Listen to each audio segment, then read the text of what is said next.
வணக்கம் நண்பர்கள். தயாநிதி மாறனும் கலாநிதி மாறனும் அதாவது மாறன் சகோதரர்கள் இப்போது சொத்துக்காக அடிச்சிட்டு இருக்காங்க. அதை பற்றி சுருக்கமாக பார்க்கலாம். வீடியோ பார்க்குற நீங்கள் சப்ஸ்கிரைப் பண்ணி எங்களுடைய சேனல் வளர்ச்சிக்கு நீங்கள் உதவும். சரி, நேராக வீடியோக்குள்ளார போகலாம். தயாநிதி மாறனும் கலாநிதி மாறனும் மாறன் சகோதரர்கள் என்று அழைத்துக் கொண்டிருக்கிறார்கள். இவர்கள் மாறன் சகோதரர்களும் கிடையாது, ஊழல் சகோதரர்கள் என்று அழைப்பது தான் மிக சரியாக இருக்கும். இவர்கள் இந்தியாவுடைய வார்னர் பிரதர்ஸ் என்று சொல்கிறாங்க.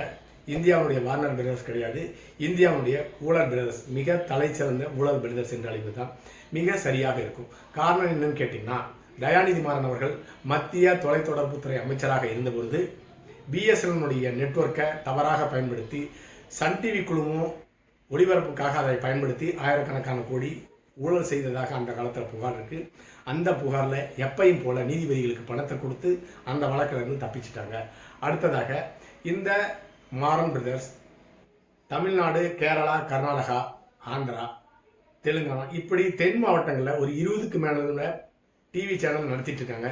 அதற்கெல்லாம் எங்கே பணம் வந்ததுன்னு கேட்டிங்கன்னா, நாங்கள் கடுமையாக உழைத்து எங்களுடைய அறிவை பயன்படுத்தி எங்களுடைய சேனலை இந்த அளவுக்கு பெருக்கியிருக்கோம்னு சொல்லியிருக்காங்க. இந்த அளவுக்கு தங்களுடைய வசதியை, தொழிலை பெருக்கியிருக்கோம் அப்படின்னு சொல்லுவாங்க. அடுத்ததாக சன்ரைசர்ஸ் ஹைதராபாத் அப்படிங்கிற நிறுவனத்தை, கிரிக்கெட் நிறுவனத்தை ஏலம் எடுத்து அதில் ஒரு ஆயிரக்கணக்கான கோடி ஊழல் பணத்தை போட்டு தங்களுடைய வாழ்க்கையை வளமாக்கி கொண்டிருக்கிறார்கள். இது மட்டும் போதாதுன்னு சன் பிக்சர்ஸ், திராவிட முன்னேற்ற கழகத்தினுடைய ஆட்சியில் இவங்க மட்டும்தான் படம் எடுக்க முடியும், இவங்க தான் டிஸ்ட்ரிபியூட் பண்ண முடியும், ரிலீஸும் பண்ண முடியும். அப்படிப்பட்ட ஒரு மோசமான நிலை இருந்தது கடந்த கால திராவிட முன்னேற்ற கழகத்தினுடைய ஆட்சியில். அதற்கு காரணம் திராவிட முன்னேற்ற கழகத்தினுடைய மூத்த தலைவர் என்று கூறிக்கொண்ட கருணாநிதி தன்னுடைய அதிகாரத்தை தவறாக பயன்படுத்தி தான் அதற்கு காரணம். சரி, கடந்த காலத்தில் ஒரு 35 வருஷத்துக்கு முன்னால் திராவிட முன்னேற்ற கழகத்துக்கு அப்படிங்கிற ஒரு செய்தி சேனல் வேணும் அப்படிங்கிறது காரணத்துக்காக ஊழல் பணத்தில் முரசொலியினுடைய அறக்கட்டையிலிருந்து எடுக்கப்பட்டோம் பணம் அப்படின்னு சொல்லிட்டு ஒரு 4 லட்சம் ரூபாயை முதலீடாக போட்டு தொடங்கப்பட்டது தான் சன் டிவி. அன்றையிலிருந்து திராவிட முன்னேற்ற கழகம் தமிழகத்தில் ஆளும்பொழுது எப்படி ஆயிரக்கணக்கான கோடி ஊழலை எல்லாம் பண்ணி அந்த பணத்தை ஒயிட் ஆக்கிறதுக்காக, கருப்பு பணத்தை வெள்ளையாக்கணும் அப்படிங்கிறதுக்காக சன் டிவியினுடைய குழுமத்தில் கொடுத்து முதலீடு செய்து அந்த கருப்பு பணம் வெள்ளையாக மாற்றப்பட்டிருக்கிறது. அப்படி தான் இன்னைக்கு சன் டிவியினுடைய குழுமத்திடம் மொத்தம் 36 தொழில் நிறுவனங்கள் இருக்குது. நீங்கள் யோசனை பண்ணி பார்க்கலாம், இந்தியாவில் இவ்வளோ பெரிய தொழில் நிறுவனங்கள் எந்த தொழிலதிபர்களுமே கிடையாது. காரணம் என்னன்னு கேட்டிங்கன்னா, அந்த தொழிலதிபர் எல்லாமே பரம்பரையாக உழைச்சி ஒவ்வொரு ரூபாயாக சம்பாதிச்சு தங்களுடைய தொழிலை நடத்தி கொண்டிருக்கிறார்கள். அதனால் மிகப்பெரிய எண்ணிக்கையிலான தொழில் நிறுவனங்கள் தொடங்க முடியல. ஆனால் திராவிட முன்னேற்ற கழக தலைவர் கருணாநிதி அனைத்து துறையிலும் ஊழல் பண்ணி அந்த பணத்தை, கருப்பு பணத்தை வெள்ளையாக்குறத சன் டிவியில் முதலீடு பண்ணி அதை வெள்ளையாக்கி கொண்டிருக்கின்றார். அதனால தான் தற்பொழுது அந்த நிறுவனம் 36 தொழில் நிறுவனங்களை அடங்கிய மிகப்பெரிய நிறுவனமாக தற்பொழுது இயங்கிக் கொண்டிருக்கிறது. சரி, இப்பொழுது திராவிட முன்னேற்ற கழகத்தினுடைய அடுத்த தலைவர் யார் அப்படிங்கிற ஒரு கருத்து கணிப்பு மதுரையில் உள்ள தினகரன் அலுவலகத்தில் நடத்தப்பட்டது. அந்த கருத்து கணிப்பில் அழகிரி 2வது இடத்திலையும் மு.க. ஸ்டாலின் முதலிடத்தில் இருப்பதாக ஒரு கருத்து கணிப்பு தினகரன் பத்திரிகையில் வெளிவந்தது. அந்த செய்தி வெளிவந்தவுடனே அழகிரி ஆதரவர்கள் தினகரன் அலுவலகத்தை பெட்ரோல் ஊற்றி எரிச்சிட்டாங்க. அதில் உயிருடன் 3 ஊழியர்கள் எரிக்கப்பட்டார்கள். அந்த இடத்திலிருந்து மாறன் சகோதரர்களுக்கும் கருணாநிதி குடும்பத்திற்கும் ஒரு மோதல் ஏற்பட்டது. அதன் பிறகு இனிமேல் திராவிட முன்னேற்ற கழகம் சன் டிவியை நம்பி எந்த விதமான பலனும் கிடையாது அப்படிங்கிற காரணத்திற்காக கலைஞர் டிவி அப்படிங்கிற ஒரு சேனலை ஸ்டார்ட் பண்ணாங்க.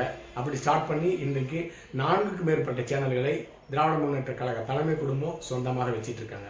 அதற்கு பணம் ஏது அப்படின்னு கேட்டிங்கன்னா, ஊழல் பணத்தில் 200 கோடி ரூபாய் முதலீடு பண்ணி அவசரமாக சேனலை தொடங்கி விட்டார்கள். ஆனால் சிபிஐ இதன் மூலமாக வழக்கு தொடர ஆரம்பித்தது. உடனடியாக தங்களுடைய ஊழல் பணத்தை விஜய் மல்லையார்கிட்ட ஒரு 200 கோடி ரூபாய் கொடுத்து தொடங்காத கலைஞர் டிவியில் விளம்பரத்துக்காக கொடுத்ததாக அந்த பணத்தை விஜய் மல்லையார்கிட்ட வாங்கி கணக்கு காட்டிட்டாங்க. அதுலேயும் கனிமொழி மற்றும் ராஜா அவர்கள் கைது செய்யப்பட்டு ஒரு 8 மாதத்துக்கு மேலே சிறையில் இருந்தாங்க. நீதிபதிகளுக்கு பணத்தை கொடுத்து எல்லாமே வெளியே வந்துட்டாங்க. இப்படி தான் திராவிட முன்னேற்ற கழகத்தினுடைய கலைஞர் டிவிலையும் சன் டிவிலையும் 40க்கும் மேற்பட்ட தொழில் நிறுவனங்கள் தொடங்கி இன்னைக்கு வெற்றிகரமாக நடந்து கொண்டிருக்கிறது. அதற்கு காரணம் கேட்டால் உழைப்பு அப்படிம்பாங்க. இந்த பணம்லாம் உங்களுக்கு எங்கே வந்துங்கன்னு கேட்டிங்கன்னா, நீங்கள் வேணால் கோர்ட்டில் கேஸ் போடுங்க, நாங்கள் சட்டப்படி குற்றமற்றவர்கள் அப்படின்னு நீதிமன்றத்தில் நிரூபிப்பேன்னு சொல்லுவாங்க. அப்படியே நிரூபிச்சுட்டு வெளியே வந்துடுவாங்க. எப்படின்னு கேட்டிங்கன்னா, நீதிபதிகளுக்கு இப்படி சம்பாதிச்ச லட்சக்கணக்கான கோடி ரூபாயில் சிறு துண்டு ஒரு 100 கோடி 200 கோடி ரூபாய் கொடுத்து அதுலேருந்து வெளியே வந்துடுவாங்க. இப்பொழுது மாறன் சகோதரர்களுக்கு கலாநிதி மாறனுக்கும் தயாநிதி மாறனுக்கும் சொத்து தகராறு ஏற்பட்டிருக்கிறது. ஊரெல்லாம் ஊரடிச்சு உலையில போட்டதுனால இப்பொழுது மக்களுடைய சாபம் பலிக்க ஆரம்பித்து விட்டது. நம்ம செய்கிற சின்ன சின்ன தவறுக்கெல்லாம் தண்டனை கிடைக்கலன்னா நம்ம அந்த தவறுலேருந்து தப்பிச்சிட்டோம் அப்படின்னு பொருள் கிடையாது. நமக்கு மிகப்பெரிய தண்டனை காத்திருக்கிறது அப்படிங்கிற ஒரு வாசகத்தை சமீபத்தில் படித்தேன். அதே போல் இந்த மாறன் சகோதரர்களும் திராவிட முன்னேற்ற கழகம் அப்பப்போ செஞ்ச குற்றத்துக்கெல்லாம் ஊழலுக்கெல்லாம் தண்டனை கிடைக்கல அப்படின்னு வருத்தப்பட தேவையில்லை. அதுக்கு ஒட்டுமொத்தமாக இப்பொழுது இவர்கள் மீதான குற்றங்களுக்கு தண்டனை விரைவில் வரப்போகிறது அப்படிங்கிறது தான் உண்மை. அடுத்ததாக இந்த மாறன் சகோதரர்கள் 2 பேரும் அடிச்சிட்டு இருக்காங்க. அதற்கு காரணம் கலாநிதி மாறன் தயாநிதி மாறனை ஏமாற்றி தங்களுடைய சொத்துக்களை எல்லாமே தன்னுடைய பெயரில் மாற்றிக்கொண்டது தான் அதற்கு காரணம். எப்படி என்று பார்த்தால் தயாநிதி மாறன் ஒரு 10க்கும் மேற்பட்ட கோப்பில் கையெழுத்து போடுறாருன்னா எல்லாத்தையும் படிச்சுட்டு இருக்க மாட்டார். அதில் அவருடைய ஷேரை எல்லாம் தன்னுடைய பெயருக்கு, அதாவது தயாநிதி மாறனுடைய ஷேரை எல்லாமே கலாநிதி மாறன் தன்னுடைய பெயருக்கு மாற்றி எழுதி வாங்கி கொண்டார். இது ஒரு 5-6 வருஷமாக இந்த ப்ராசஸ் கொஞ்சம் கொஞ்சமாக நடந்துட்டுருக்கு.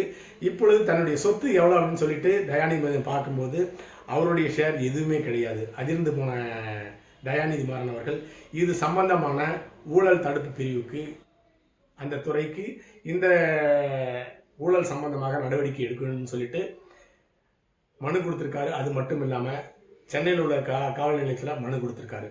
இது மட்டும் இல்லாமல் கலாநிதி மாறன் அவர்கள் அன்றைய காலகட்டத்தில் ஒரு ஷேரினுடைய விலை 3000 ரூபாய் இருந்தது. அந்த ஷேரினுடைய வேண்டுமென்று விலையை குறைச்சி 10 ரூபாய் அப்படின்னு அந்த விலையை நிர்ணயித்து 12 லட்சம் ஷேர்களை தன்னுடைய பெயருக்கு மாற்றிக்கொண்டார்.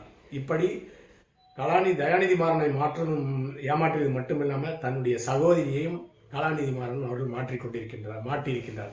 இன்னைக்கு திராவிட முன்னேற்ற கழகம் தமிழக ஆட்சி பண்ணிட்டு இருக்காங்க. மு.க. ஸ்டாலின் தலைமையில் அந்த ஆட்சி நடந்து கொண்டிருக்கிறது. லட்சக்கணக்கான கோடி ஊழல் பண்ணியிருக்காங்க. டாஸ்மார்க்கில் மட்டுமே 1 லட்சம் கோடி ரூபாய் ஊழல் பண்ணியிருக்காங்க. அப்படி ஊழலாக சம்பாதிக்கப்பட்ட பணம் எல்லாமே தற்பொழுது ஜி ஸ்கொயர், ரெட் ஜெயன் மற்றும் ஏராளமான நிறுவனங்களை, நூற்றுக்கணக்கான நிறுவனங்களை தொடங்கி ஊழலாக சம்பாதித்த பணத்தை எல்லாம் வெள்ளையாக்கிட்டு இருக்காங்க. அதே போலத்தான் கடந்த காலத்தில் திராவிட முன்னேற்ற கழகத்தினுடைய தலைவர் கலைஞர் அவர்கள் ஊழலாக கொள்ளையடித்த பணத்தை எல்லாம் சன் டிவி மற்றும் அதனுடைய குழுமத்தில் முதலீடு செஞ்சு கருப்பு பணம் வெள்ளையாக்கப்பட்டது. அந்த பணம் எல்லாமே இப்பொழுது ஒருவரே அபகரித்து கொண்டார். அப்படிங்கிறதுனால கலாநிதி மாறன் மீது தயாநிதி மாறன் அவர்கள் சொத்து சம்பந்தமான ஏமாற்று வழக்கு தொடர்ந்திருக்கிறார். அதாவது கடவுள் தற்பொழுது அவர்களை தண்டிக்க ஆரம்பித்திருக்கிறார் என்றுதான் எடுத்துக்கொள்ள வேண்டும். இவர்கள் மாறன் சகோதரர்கள் கிடையாது, ஊழல் சகோதரர்கள் என்று மீண்டும் ஒரு முறை கூறிக்கொண்டு விடைபெறுகிறேன். அடுத்த பதிவில் சந்திக்கலாம். நன்றி.